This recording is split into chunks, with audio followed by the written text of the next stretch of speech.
Scream 2 from 1997 is a great slasher sequel, but there are entirely different versions of the script, deleted scenes, and lost deleted scenes. Today I wanted to explore some of that and what these changes would have meant for Scream 2.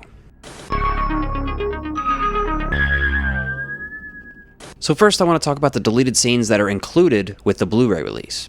There's only 2 of these, but let's take a look at them. The first scene is an alternate version of the classroom scene we see in the theatrical cut.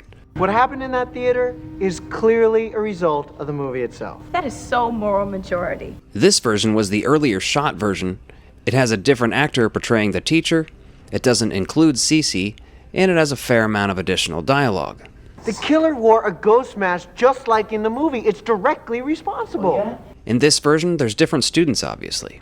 Most of the dialogue is between Randy and Mickey. Is Taxi Driver responsible for presidential assassinations? Is Pretty Woman responsible for teenage prostitution?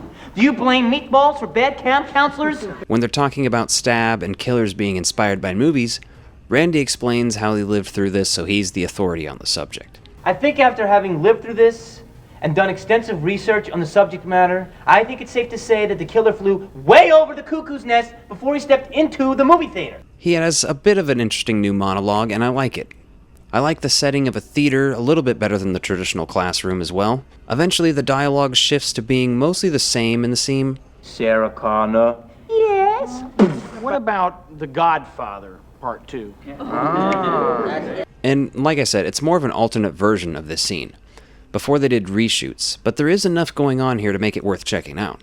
There's more in the end with them arguing about horror sequels. No one cares about making quality, good art. No, if they suck, it's because horror films are only as good as their villains. On the scene's commentary, it's noted that they added Cece to this scene to introduce her character earlier.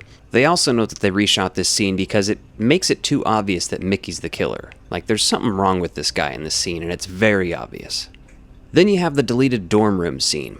Wes Craven called this scene a nightmare on the commentary. The guys show up with donuts at Sydney's, Dunkin' Donuts to be specific, and he gives her a flower. This scene makes it clear that Mickey is really into Haley, and on the commentary for the scene they say originally Mickey was a lot creepier in this scene as well, and he's just way too flirty. So the characters talk about rehearsal, Derek says he's going to take her there tonight, and she's clearly bugged and traumatized from this thing with Billy in the last movie, and she does not trust Derek in this moment. Overall, I get it, cut this scene, it doesn't do much for anybody. What it does do is stuff that the regular film does already. It just shows that Sydney doesn't really trust Derek at this point now with things happening the way they are. There's also an alternate version of the scene where Derek sings to Sydney in the cafeteria.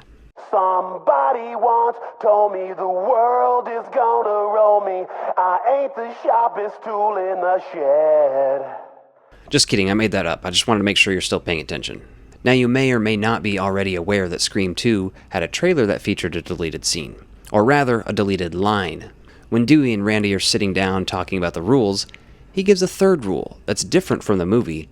And number 3, never, ever, under any circumstances, assume the killer is dead. While it doesn't feel like we're missing much here, the original dialogue is supposed to sort of be a joke, and the other version could have just been for marketing, to be honest. Then there's a bunch of lost scenes, some that were just scripted, some that were shot, but there's a few I want to talk about. First, there's a little clip I found of a so-called deleted scene between Mickey and Sydney talking in the hall. But this is just from the outtakes. They break character and laugh, and it's circulated for a bit as a deleted scene, but this is not a deleted scene, sorry. There are, however, a few different Cece deleted scenes. There's one that we only have one image of Cece approaching the sorority sisters after they talked to. But Cece approaches the sorority sisters before they go talk to Sydney, and then they see Sydney, and they immediately reject her and kind of tell her to bug off. This just shows that she isn't super well liked by them, and it gives her a little more screen time. A lot of people are dying to see these Cece scenes. That was ridiculous to say. And don't get me wrong, I'd love to see some of them included as deleted scenes, but I really don't think this one would be that life-altering or anything. I can see the argument that it shows more of her character, but ultimately we don't need this in the final cut. Everyone loves Cece because everyone loves Sarah Michelle Gellar, and for fans we just want to see more of her and her character. Cece's death also apparently had a bit of extra stuff going on with it, including her heading down to the end of the driveway.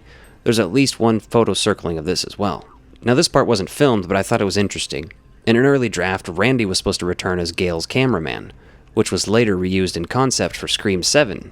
I always thought it was a little bit strange they were at the same school, but hey, it's movies. I'll just brush it off. Then there's theories about a third Ghostface in Scream 2. This Ghostface that was going to potentially set up a Ghostface cult run by Stu in Scream 3. In fact, you're probably well aware that Matthew Lillard is in Scream 2 during the party scene in the background.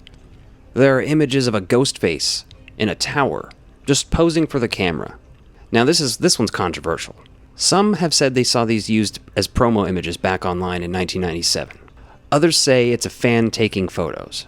Either way, it was confirmed that at some point a Ghostface was watching from the tower. Whether or not it was a third Ghostface they are referring to or not is up for debate. This was supposed to happen after the climax. A third Ghostface watches as all this goes down. I'm not one of those people that feels like we're missing out on all this stuff. I feel like, for the most part, I'm good with how this franchise turned out. In one version of the script, Sidney and Randy actually go to see Stab. And instead of Luke Wilson, Johnny Depp plays Billy Loomis.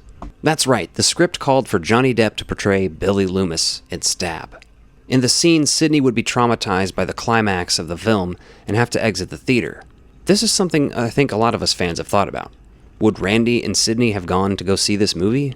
If anything, I think it would be in character for Randy to go and see this movie, but out of character for Sidney to go and see it in a theater. Maybe they wait for home video. Who knows? There's multiple drafts of Scream 2 that you can find and read online, and if you're interested, I highly recommend you do that. Just take a look, they're not very hard to find. Let me know what you guys think of all this deleted stuff. I really hope eventually we get to see more of this stuff that we haven't seen, you know? Love to hear from you guys in the comments down below. Quick thank you to my channel members and Patreon subscribers. If you want more Ectoviolence, including exclusive videos and behind-the-scenes content, become a member by clicking the links in the description below.